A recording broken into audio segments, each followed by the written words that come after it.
Why I've Become a Vegan Asshole by Hench Herbivore.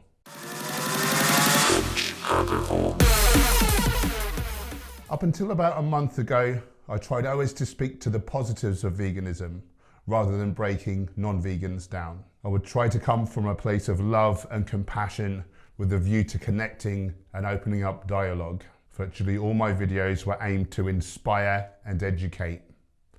But I noticed something. The odd video where I would critique somebody got far more attention, likes and engagement. People, it seems, generally prefer a bit of drama. For the longest time, I've dreamed of being a full-time YouTuber, to make a living from my passion, to live a life of purpose, and to make a real difference in the world. Things have been steadily growing for me on YouTube, and I thought I was maybe 18 months away from making my dream a reality. Except 1 month ago, I took affirmative action. My dream came true last weekend. I quit my day job and I'm now a full-time YouTuber. How did I do it? I doubled down on the content that was working the best. Response videos. I called out people like Tim Sheaf, Sverige and his cronies. Sometimes I would make inflammatory comments to try and provoke a reaction. In the comment section of these videos, instead of giving love to trolls or simply blocking them, I started to goad them, encouraging interaction and driving the algorithm to share my video to an even wider audience. On a more positive video, I would get but a handful of comments. On these more negative videos, sometimes thousands, as people from both camps try to win the arguments that the video has brought up. Instead of getting around 5,000 views per video, I started to get 15,000 views and up to 45,000 views. But it's come at a price. It's not in my nature to be unkind to people anymore because I don't feel that it's productive. Well, not in terms of getting that person to see my perspective anyway. My subscriber base is growing at 4 times the rate, but some of my original subscribers are not enjoying the new me. I don't blame them. I hate acting in this way and I'm in agreement with just about everything they're saying. In my latest video, a carnivore diet of small stature accused Earthling Ed of looking like a talking matchstick. Of course, I turned this on him, and of course, in the comment section, I was accused of skinny shaming. In all honesty, I couldn't care less the way someone looks. It's what's in their heart that I value. But niceness does not work in these videos, and so I'll keep going in the same vein, at least for now.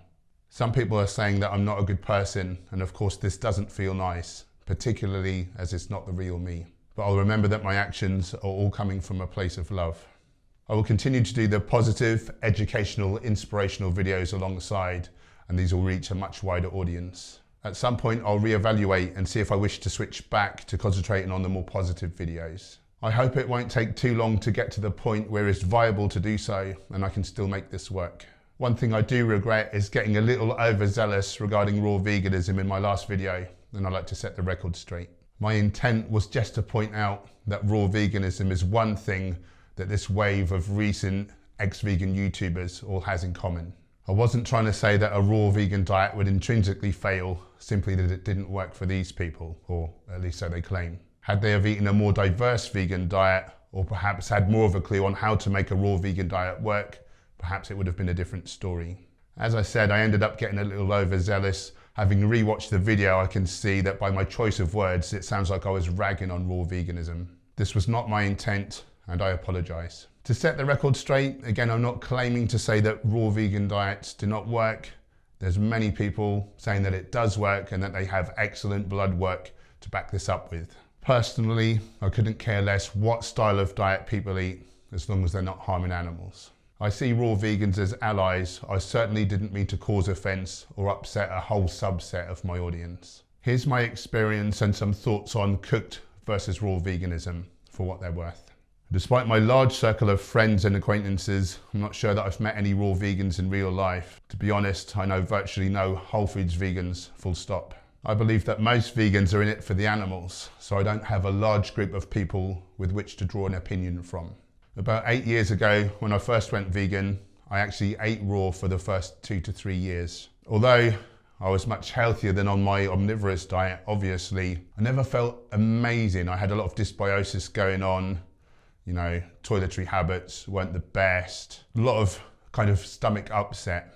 On the set of the Game Changers movie, talking to the producers, You know, they'd been traveling the world speaking to anthropologists, scientists, like various different experts in the field, and they said that the consensus seemed to be that perhaps we've evolved to become starchivores. They cited changes in dentition and the amount of amylase which we produce to break down starch into sugar relative to all other primates. Having switched to a starch-based diet, still eating some fruit and salad of course, I really start to thrive.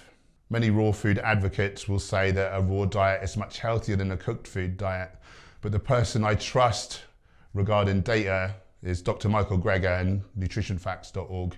You know, they look at all the papers to see who's funded it, was it good science, you know, maybe 200,000 papers a year, and their consensus is there is no data to suggest that one diet is better than the other.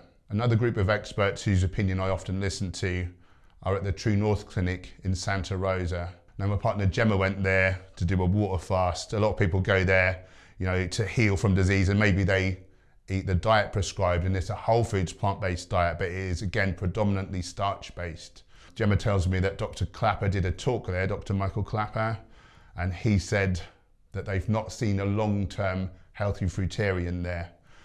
He claims that high amounts of fructose can be a large burden on the liver. He was talking about, you know, the way that fruit ferments. One other way in which I think that maybe a cooked food diet may be better than a raw food diet, potentially. Again, this is just my perspective, so, you know, what do I know?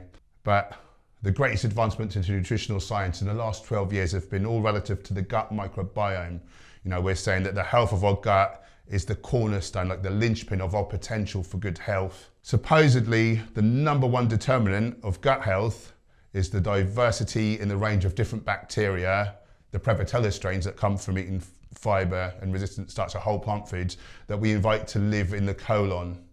So if we're only eating fruit and leaves, you know, like, maybe a couple other things, but a relatively small amount of different food types versus legumes, whole grains, cooked vegetables, you know, you could get in exponentially more different types of produce. They all bring in different bacteria. So, you know, is that something to consider?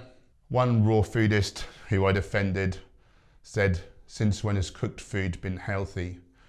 Well, there's a simple answer to this one. You know, if we look at the blue zones, like the longest lived people on the planet, on record, the Okinawans of the 1940s ate 85% of their diet as carbohydrate, predominantly purple sweet potato and brown rice, you know, starches that do have to be cooked. So, you know, it didn't cause them a lot of harm, did it?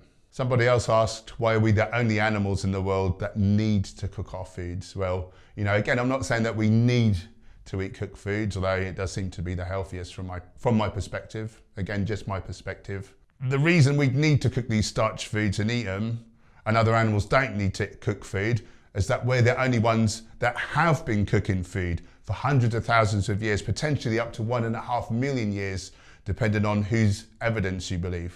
You know, and when we cook plant foods, we break down the cellulose that humans can't digest, releasing more vitamins, minerals, etc. Some foods like tomatoes and celery, you can nuke them in the microwave and you get several-fold the amount of antioxidant action. If you can ensure to hit all the required micronutrients, then I'm sure that a raw vegan diet could work.